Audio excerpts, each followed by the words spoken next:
Okay, so welcome to the Leadership Zoomcast with Neil and Albert, our first attempt at Zoomcast, video cast, whatever you want to call this, using the technology that's there today.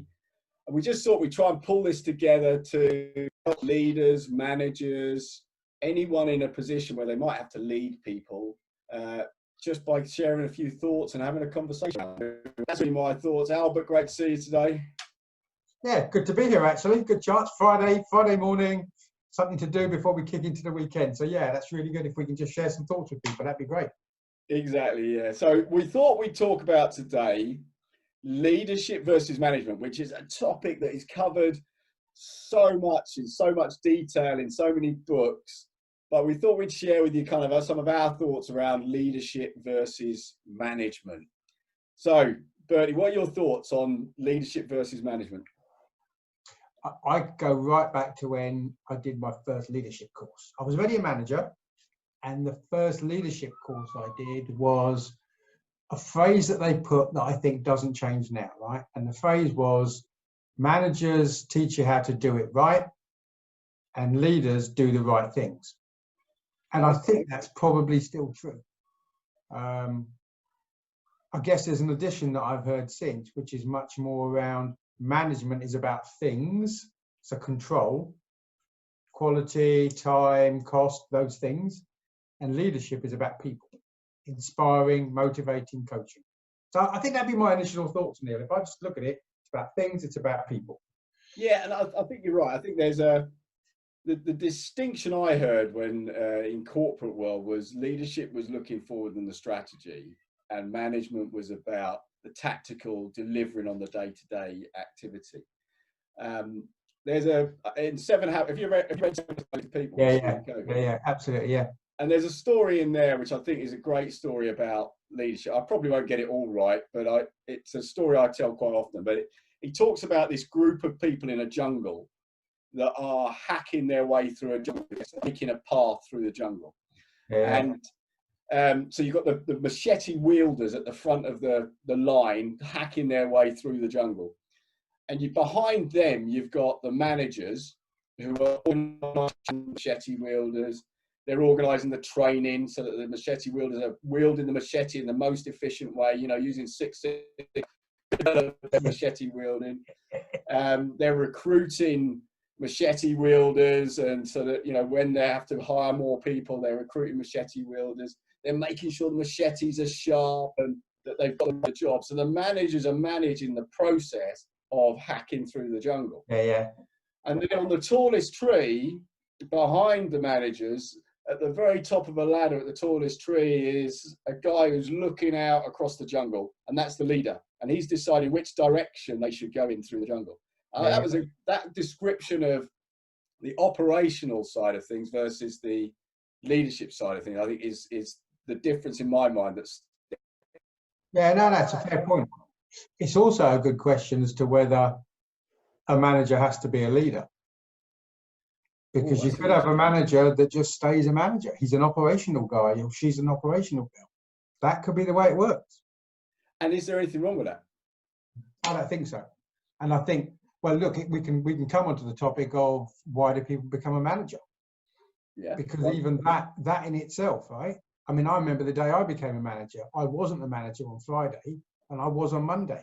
I don't know what happened on the weekend, because nothing special happened on the weekend, right? Yeah. But I think when you and I went through our manager careers, we appreciated, as a manager, you're no longer just responsible for yourself anymore. You're now responsible for others as well, and for outcomes.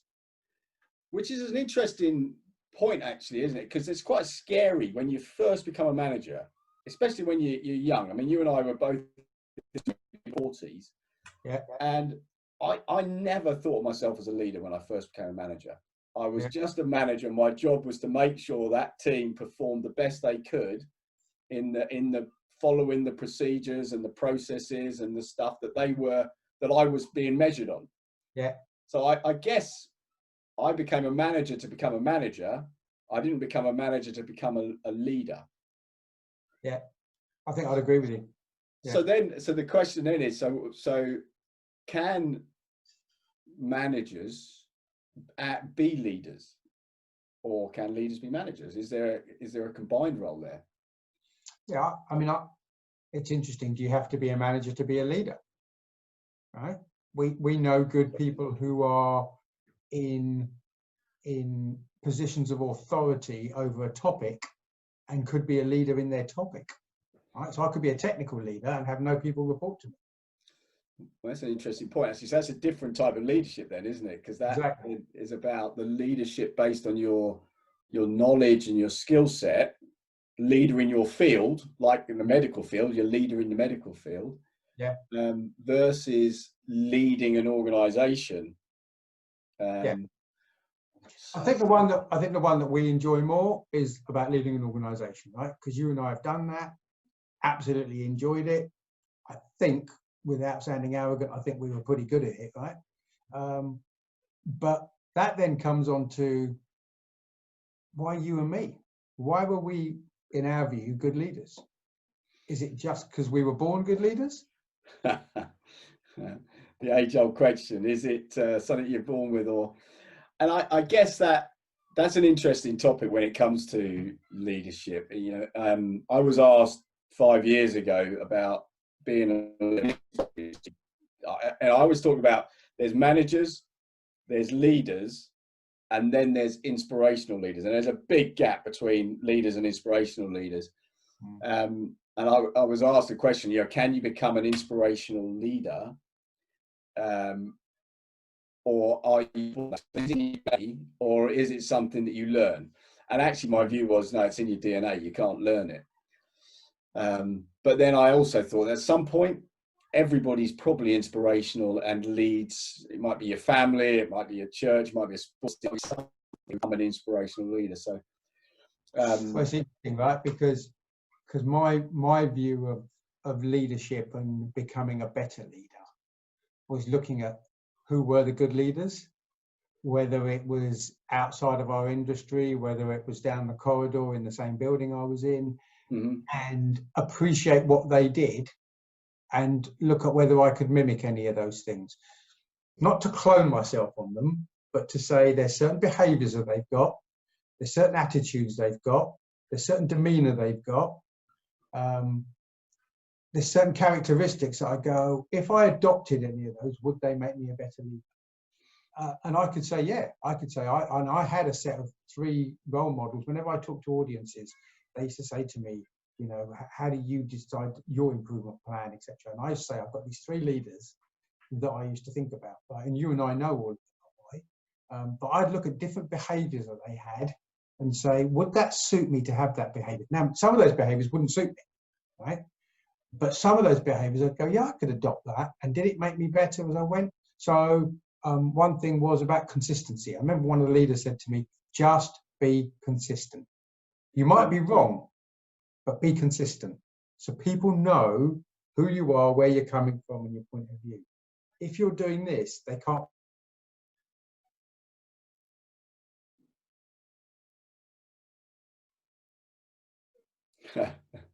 You've just frozen on me.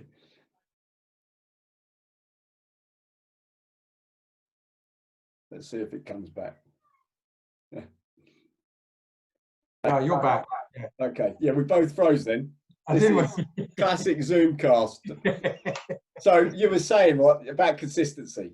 Yeah, so just about being consistent, right? And is that valuable to the people that you are leading? Yeah, because they can't wake up one morning going, what's Albert going to be like today, right? I think there's also an element of we've got a certain persona that as a leader you have to maintain. So are we on a stage when we go to work every day? I think to an extent you might be. I'm not saying be false. I'm saying, but don't take your problems to work, is my view. Yeah, I guess there's what you're talking about is the standards and that you want to set as a leader. I guess I've got a question because, you know, we started talking about leadership versus management. I guess thought in my mind that popped in as you were talking about role models that you had is what made you label them leaders versus, you know, basically they were in senior management roles. So what changed to make them a leader, not a manager? in my head, and that's only because I think about it now, because I never thought about it then. In my head, when I think about it now, it's because I saw the way other people responded to them. It's because I saw the way my peers just considered them a leader and just followed them. Even though there were times we would go, this is crazy, right? Why have we got to do this? Well, because they said we should, right? And we had confidence that they were doing the right thing for the business, for the team, for the people, and people just followed them. Maybe that was what that was subconscious, right? It wasn't something I consciously did. So do you think that, what's going on in thinking in my head at the moment is, if you think about big organizations, people become a manager and they're managing the processes. Yeah. You know, first line manager, they then become a second line manager and they're just managing more processes. Yeah. They become a third line or executive or whatever it's called in whatever company they're in. When do they step into that leader? When do they become a leader? Yeah, it's interesting actually. I considered myself to have become a leader when I got into an executive role and was leading senior people. So it's a title and position. I don't know if it is a title and position. It was the title and position that made me recognize I was a leader. I was probably a leader before that, right? I mean, when I was a senior manager, I must have been a leader when I was a senior manager. But in my head, I felt that switch flicked when I became the business owner and the leader of a senior team. Because I then felt my job was less about the processes and more about motivating, inspiring, rewarding, and working with my leadership team. When I think about it, that's the difference that happened for me. I then felt I was running a team who was running the business. Yeah, okay. So so when you get to a certain size, you can't manage so much of the process because you've got a business. I guess there's a thought to, I do a lot of work with small businesses as well, and typically they're set up by an individual, and so you've got a leader because they are an entrepreneur who's a leader, and typically they're poor managers. Not all of them, but they're not trained to manage process. In fact, they don't like managing process. Yeah. And I was talking to a company managing director the other day, who he was brought in to be a managing director, general manager, a general manager, and he saw his role as being a manager. It's quite reasonable sized business, probably 10 million turnover, something like that. So reasonable sized business. He didn't see himself as a leader. He said, I'm not the leader. I'm the general manager. Actually, just talking about it was strategy, direction, managing people. So he was actually, although he was focused on process. So does that mean you're a leader, but you see yourself as a manager? Yeah. So I guess, does it matter? Is it more about the outcome or the output from that you get from this? Yeah. So go on. So who's the judge of whether you're a good leader? Who or what is the judge of whether you're a good leader? Or a good manager? Because we're not saying being a manager is a bad thing. Yeah. No, being a good manager is a good thing. And this is one of the things I've noticed. There are very few good managers. Yeah. That really understand the basics of being a good manager and helping their employees succeed at what they do and helping deliver the results. There's lots of people who've been put in management roles and not given anywhere near the kind of training you used to get in corporates. Yeah. So I guess we're not saying management is a bad thing, but then when do you decide, or who decides leader? Who makes those decisions? Well, it's interesting actually, because there's a couple of things around the management thing, isn't it? Why do people become managers, right? And we've seen, you and I have experienced people becoming managers because that's the way they got their next promotion. That's the way they got their pay rise, right? Completely the wrong reason to do it. And I think there needs to be a recognition that once you become a manager, you become responsible for other people. You're not accountable for everything they do, but you have a responsibility to them, like you have a responsibility to your family. And if you don't take it that seriously, I think you've missed the point. That's my personal view, right? In becoming a manager, you're taking that responsibility for that group of people. That group of people and that delivery of whatever the company you're working for is paying you to deliver. Yeah. And you're right. I mean, if I look at even large businesses or small businesses now, people become managers because they think it's the next step on their career. Yeah. Not because they want to manage people. Yeah. And manage a portion of the business. In fact, I think when people get into it, they quite often don't realise, that they now own this and they're now responsible for it. And in smaller businesses, I definitely see it where someone's put in that position because they were the best technical person, or they've said, right, you're the best at this now. So can the best so do they make good managers? Yeah. Typically not. Well, I think that's another point then, right? Because so we do that, and people get put into management roles. But do we acknowledge that management is a profession? And do we train them for that profession? And do we skill them for that profession? So you put someone on the football field, you wouldn't train them? Of course you train them, right? And you train them for the position they're going to play in. And you train them for how they work with the rest of their team. But when you put managers into a role, sometimes I think people think we're there, draw the line. That person's now in the job, they go, and all we think about is their team. Yeah, that's a really, really interesting point. Is management a profession? And therefore, is leadership a profession? And if you think about most companies, certainly there is a sales function, there's a delivery function, there's a finance function. And there are professions within those, accountancy professions or engineering qualifications or special certification you need for whatever you're delivering. And there is sales training and sales qualifications. I lost you there. I completely lost your sound. Which bit did you lose?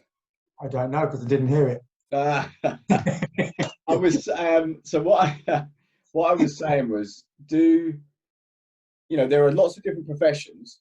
Yeah. So do businesses see management as a profession? Do any businesses see management as a profession? Yeah. I personally don't think, I don't want to sound that we know it all and they don't, but I personally don't think they do. I think there appears to be a belief that when someone gets into that role, they are now responsible for themselves to manage their own development and progression. And I think that's wrong. Now, like you and I know, in the large corporates, that isn't the case, right? Because there's a whole suite of development education and development coaching and skills and so on, right? Well, there used to be. Yeah, I mean, maybe in cost cutting, we've cut back on that, right? Yeah. And then if a team fails, what's the failure of the team? Is it the leadership that failed the team to get there? Is it because the team wasn't right? Is it the leadership? Is it the management below the leadership? Or is it the team? Or if they succeed, is it the team, the management, or the leadership? Well, if the team failed, is that the responsibility of the team or the leader? Yeah, good question. I think I did hear something on that, a quote on that once. And certainly personally, from my point of view, if someone doesn't understand what good looks like, if someone doesn't understand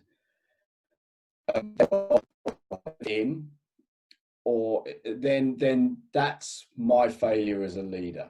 Right. And you certainly see that, the old style of you beat people up for not delivering, that's still going on, especially depending on who's at the very top and what cascades down.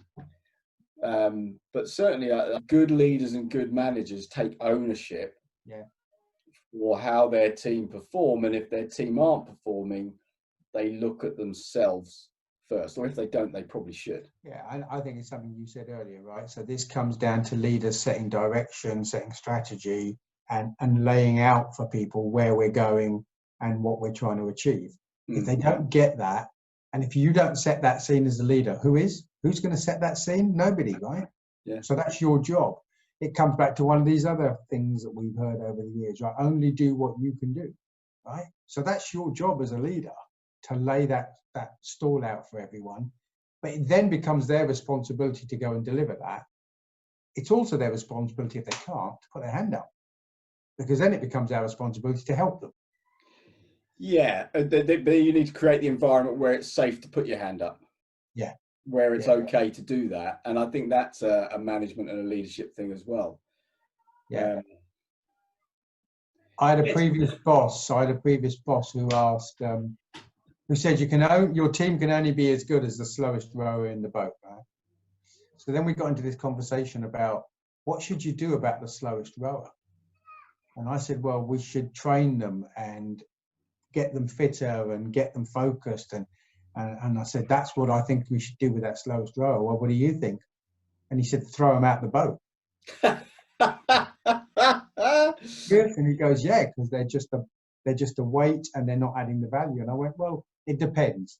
Maybe it depends on the situation we're in, where we haven't got time for that. So maybe you're right. If today is a crisis and I've got a crisis to deal with, I haven't got time to do what I need to do. But what's the right long-term thing to do? And what's the right thing for the team and for that people? So that's an interesting thought, actually. Is our job to develop people as leaders, or is our job to select the best and get rid of the ones that are not the best? There's a balance with both, I think. So you clearly, when I'm coaching people, there's a conversation I have about, there's a performance standards bar goes up, and you might be able to help lift people up with you and keep up with you, but there will be some people who either don't want to or who can't reach that bar. That doesn't mean they're bad people. It does mean that it's best for them and for the business for them to go and do something that suits them better, where they're going to be above the bar. But I think that's, and we'll talk about this in other Zoomcasts. That's about having a mature adult conversation. And I think one of the things I think we should cover on one of these is about straight talk and having those difficult conversations, because they don't have to be difficult. If you do the right management stuff up front, they don't have to be difficult. There was something, actually, the rowing's really interesting example, because I ran like a team building workshop on a big skiff, which is so you have 8 people sitting with 1 oar each next to each other. It's a big boat, not like a normal thin rowing boat. You have a guy who's steering it at the stern. So imagine you've got the guy at the stern, the person who's on the left, the first rower, the number 1 rower, is the leader. Okay, and then you've got everyone lined up around. And what was fascinating about this, so I was put in the leadership seat and I'm rowing. And of course, my initial reaction is, right, let's row as fast as we can. And what happens is, if someone can't keep up, you then end up with all bashing into each other, and the whole boat stops still, right? So you have to. So the first thing I learned was you can't lead at a pace that's faster than your team can keep up with. The second thing I learned was, so where you position people in the boat was really important. So how you allocate your resources was really. So there was, you can't go at the pace. You can't set the pace. What was the other thing I learned from that? So you got this. It's gone from my head now. There were 3 things I learned from that exercise. I wrote a blog on it, and it was just of how, if your leader is setting a pace that's too quick, if you've got your people in the wrong place, I can't remember what the things were, but it was a really, really good example. But something you just, what's interesting about this conversation, I didn't expect to get this thought process today. There's 2 things come to mind in this thought process. One, manager versus leader, is being a professional manager is a good thing. There's nothing wrong with being a good professional manager, managing the operations. And actually, I think that's quite often forgotten. because everyone expects people to be leaders or inspirational leaders. Yeah. And actually, I think in a lot of organizations, even some of the senior executives, board members are just managers. Yeah. You know, they're not leaders. So that's a really interesting point, actually, is developing managers and becoming a professional manager, being the best manager you can be is an interesting point. I'm not sure those board members would appreciate that if they're listening to this, but it's fact, right? And you've got to take that on board, right? Well, the ones that are leaders will be okay with it. The ones that are managers won't. Listen, we had many years in the corporations we worked in, right? And we worked for some really good bosses, and we worked for some not so good bosses. Because the other part is about this is, I think the team's got a responsibility to help the leader become a better leader. The team could help them with that, right? One of the things I always remember about power when you become a leader, you become a much better leader by giving the power to your team. Don't hold the power for yourself, right? When we achieve something, we achieve it because we achieved it together. Power to you guys to try and find better ways for us to move forward and so on. But if we get it wrong, I don't mind taking it on the chin. That's my problem, because I may have done something wrong. And I think that's another thing, is you've got to be humble, and you can't have a huge ego. Personal view. If you want to be a good leader, you can't have a huge ego. But yeah, I think if you have an ego, then the blame game comes in, because you feel hurt every time something goes wrong. You feel you have to hold the power. You have to be more powerful and more knowledgeable than your team. Don't need it, right? You don't need it. And by the way, not having an ego doesn't mean you haven't got ambition. You've got ambition and you've got drive and you've got pride, but that's a big different thing. There's probably a topic for another day, right? In terms of, there is. To be honest, Neil, we've covered a lot of ground here that I didn't think. No. And we could spur off to lots of other things as well. I agree with that. I think there's, it's the first time we've done one of these, and I hadn't thought about. I've always thought that leadership is better than management. Actually, it's not. Yeah. Being a good manager, a really good, effective manager, is just as good and needed as being a good leader.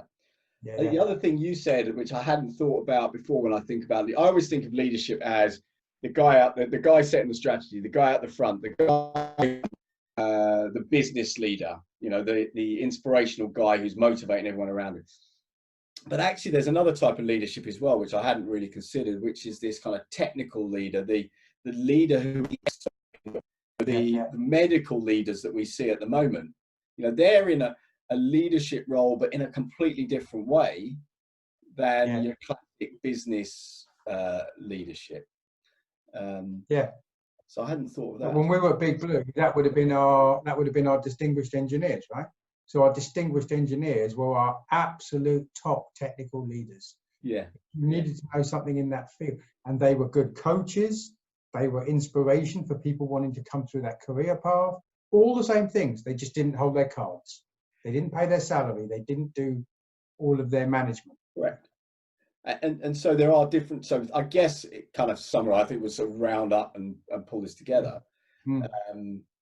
So the topic was leadership versus management. Our first Zoomcast, that we give it a go, and we'll put an audio out on this as well. And hopefully it's been useful, whether you're a manager or a leader in this context. And I guess if you're a manager and a professional manager, that's great. And if you're a leader and you're in a leadership role, whatever that is, there's potentially some development stuff. And I think as we go through these conversations, we'll probably pick up specifically on some of those topics. Yeah. No, I agree. Come back to one of the things we talked about earlier, right? So are these leaders born, or are these leaders created? Personally, as we leave this Zoomcast, I'd say yes, because it's both, right? Some people are natural leaders and they can just do it and they don't need the formula. Yeah. But some people need the formula, and they can become great leaders if they can just take those things on board. But it has to be within you, right? Because if some of those lessons don't fit well with your makeup, don't force it. Don't force it. Do something else. Yeah, and I think as we kind of talked about, I think you can be both. And actually, you probably need to be a little bit of both as well. You need to have a level of management in you to be a leader, and you need to have leadership in you to be a good manager. Yeah. There's an element of both, and it's probably what where that line crosses. Yeah. When you become more of a leader than more of a manager. And that might be what happened when you moved into that kind of more senior role, is that line kind of crossed over a bit more. Yeah, absolutely. Brilliant. Well, listen, thanks for joining today, mate. And we'll do this again next week, and we'll come up with a different topic, I guess. Well, I hope people out there want to tell us whether we added value for them. If they learned something, it was great, fantastic. There'll be some more. So, yeah, great to spend the time. Cheers, Neil. Mate. Let me stop the recording now.